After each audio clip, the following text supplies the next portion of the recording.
Merhaba arkadaşlar, yepyeni haberlerle karşınızdayız.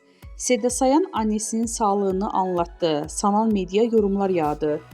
Ünlü şarkıcı ve televizyon sunucusu Seda Sayan geçtiğimiz günlerde yaptığı açıklamada annesi Ayşe Gürsaçyan'ın evdeki yardımcıları ile ilgili yaşadığı kaygıları paylaştı. Sayan annesinin yemek yemekte zorluk çektiğini, yardımcılarının kendisine zarar verebileceğini düşündüğünü söyledi.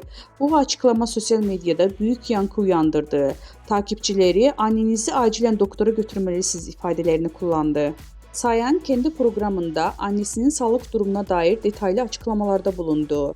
Annesinin yemekleri yiyip ilaçlarını alırken ya kendisinin ya da ablasının yanında olmasını gerektirdiğini belirtti.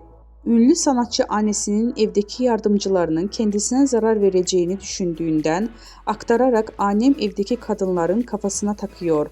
Beni zehirleyecekler diyor nedense. Ona annesini kim zehirlesin dediğimde anlamıyor ifadelerini kullandı.